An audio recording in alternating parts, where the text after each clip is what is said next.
everybody, the Great Dino Ranger here again, back with another review. Today we're going to be taking a look at the Jurassic World Dominion Roar Strikers Megaraptor. So this is a brand new species from Mattel and a brand new species to my collection, and I can't wait to get a closer look at it. So here's a brief look at the front of the box here, which we've been seeing for a while now, and here is the back of the packaging. It shows you the render, the logos, shows that it makes noise, and the 3 other dinosaurs that can be found, which I have reviewed on the channel, so check those out. So, without further ado, let's go ahead and take a closer look at this figure. Alrighty, so here we have the Megaraptor out of the box. This is a very, very awesome looking figure, and obviously it's much better once you take it out of the box and you attach the tail. But other than that, this thing is just awesome, and it's very, very impressive.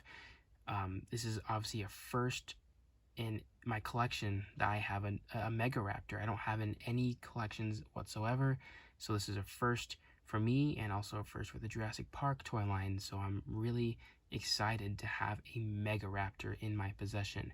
And this figure is just awesome looking and definitely captures the look of Megaraptor, what we know about it today, very well. And I just love how it's based on the actual animal, and Mattel just didn't give us a large Velociraptor and just call it Megaraptor. Nope, they gave us the actual dinosaur called Megaraptor, which I think is just awesome. Now, for those of you who don't know, you're probably wondering, why is this dinosaur called Megaraptor? It looks nothing like a raptor. I mean, maybe it does with the feathers and just the longer snout and the way it looks, but obviously you can tell there is no large raptor-like sickle claw on the foot there. But, is the way it goes is that when this dinosaur was discovered, they found one claw, and since it was a very large claw and the way it curved, which is this thing right here, paleontologists thought it belonged to a large dromaeosaur or a raptor, and they called it Megaraptor because they thought that was the larger killing claw that all these raptors have, which is why a lot of earlier reconstructions were just literally a giant raptor, which I think the biggest raptor today is Utahraptor. But eventually, as more fossils were found of this dinosaur, they realized that the claw did not belong on a foot, but rather the hand, which is what we see right here. So yet they still kept the name Megaraptor, but as we know, it is not a raptor or a dromaeosaur at all.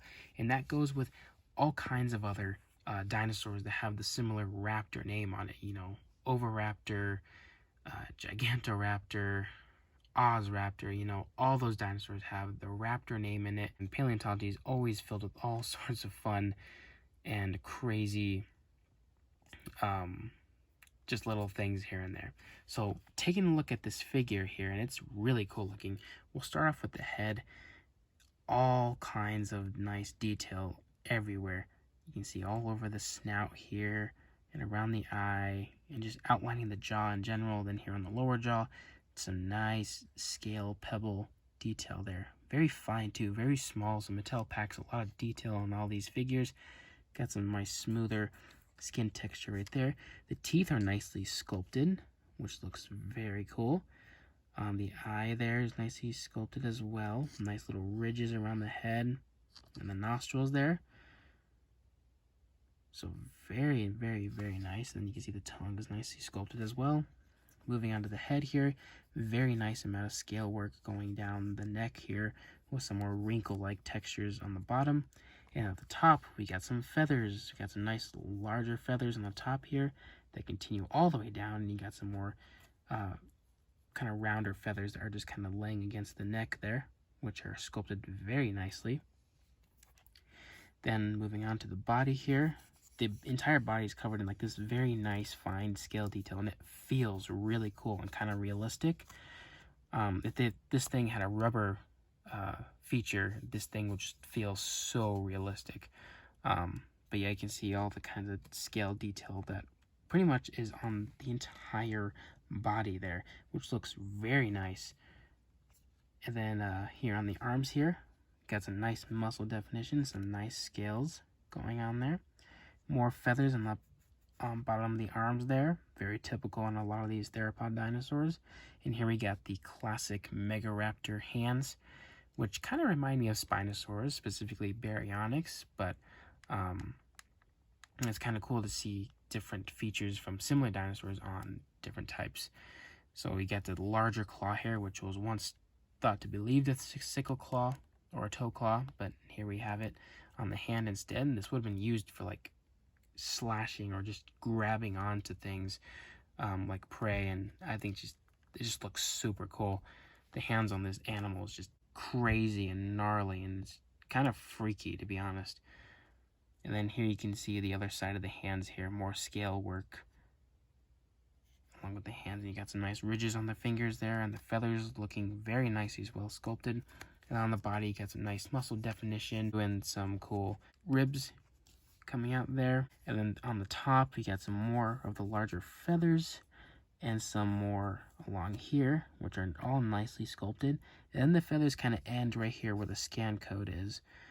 And yeah, so this thing isn't covered in a lot of feathers, but there is some in a few places, at least the main spots that I would have placed feathers on dinosaurs.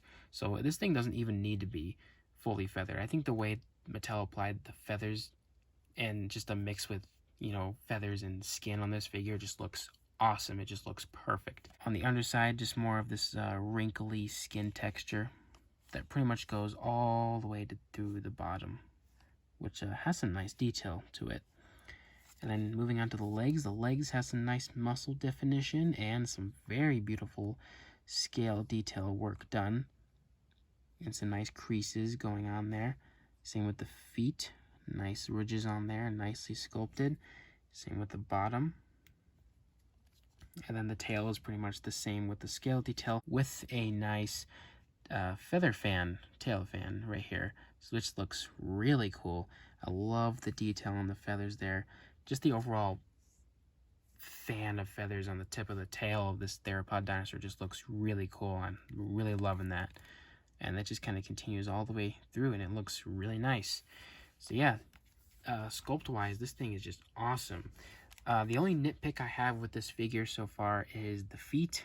The feet are way too big for my liking. They would have been, or they should have been, much smaller, but you know, Mattel likes to give us larger feet so that the dinosaurs will be able to stand better, which you know, I prefer the dinosaurs not be able to stand with better proportionate feet than large feet, but sometimes Mattel's larger feet don't look that bad. But with this one, they're kind of distracting and they're a little too big for my liking. That's my only nitpick for this figure so far. Oh, and you got the little dew claw back there too. The coloration, I love the colors on this thing. It's a nice mix of at least 3 different colors. You got like this nice lighter cream color that stripes onto the face here, which looks really nice. I love stripes on dinosaur faces. It looks really cool. Would have been nice to see this cream color kind of fade down or go into the underbelly to kind of tie everything together. And then you got this nice dark blue color, navy blue or whatever you want to call it, that's basically from the head, comes over here, covers the arms, and kind of transitions up to the basically to where the feathers end. And then it's the whole figure is like this red color. So it's cut in half in terms of colors, which sometimes works and sometimes it doesn't look too good, but this one it works really well. Like I said, it would have been nice to see this creamer color kind of continue all the way down, so it kind of ties everything together. And you got a nice little orange color for the eye with the blue slit, which makes it look very raptor-like. The head just looks like a raptor, but then you look at it and it's not a raptor. And I forgot about the awesome scale work on the top of the head here, which looks really cool. So yeah, the colors and the detail are very awesome. And you can see the teeth are nicely painted with a nice fleshy color for the inside of the mouth, looking awesome. And so yeah, and then here's the scan code. We'll go ahead and take a look at that. And in terms of articulation, we just have articulation in the arms here, which can go pretty much full 360, and then they can pivot in and out. And then the legs here can move individually. They can pretty much go 360 with a few locking points here and there. So very nice there. And then you got a tail articulation too. But other than that, that's basically it. And that leaves us to the action features. So the action features for this dinosaur, much like all the other Roar Striker figures, you just push down on the back of the dinosaur there, and it makes these roaring noises, which we'll test those out outside.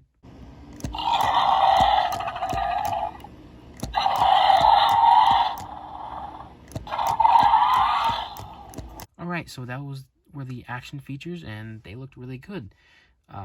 The action feature obviously is pretty cool looking, and I always loved these kind of action features for these dinosaurs because you don't have to push a button, and it kind of limits the amount of buttons covering up the entire dinosaur. The sounds were good, however, they were just reused Indoraptor noises, which kind of bothered me a little bit, not too much, because those belong to the Indoraptor, not so much other dinosaurs. They could have given this just random dinosaur noises, or at least a dinosaur that is not too familiar, I guess, but I don't know why they had to use Indoraptor noises, but other than that, they look and they work pretty well for this dinosaur, I guess, just by the looks of it. So for comparisons, here we have it next to a human. So here we have the Hammond Collection Robert Muldoon, and this scales up perfectly. Megaraptor was just a medium-sized dinosaur, not so much of a large one. But yeah, I think these scale very nicely together. And here is the Megaraptor compared to a normal Jurassic Park Velociraptor. Since we don't have any other dinosaurs that are in the same family as Megaraptor, I just grabbed at least a couple of random dinosaurs. So why not compare it to a normal Velociraptor? And I think these look very nicely together. And then last but not least, here we have it next to the Roar Strikers Rajasaurus. And these ones are both part of the Roar Strikers lineup, and this is just another comparison of another large or medium-sized dinosaur. Alright everyone, so that's about to wrap it up for this review. For my final thoughts, I absolutely love this figure. It's awesome to get a new species, and obviously to have a Megaraptor. This dinosaur is really cool. I love the huge claws it has. Overall, I love the detail, the feathers, the colors, just everything about this figure is awesome. The only nitpick I have is just the oversized feet, but other than that, this is a very awesome and impressive figure, and I highly recommend it. So, I hope you guys enjoyed this review, and I'll see you guys again for the next one.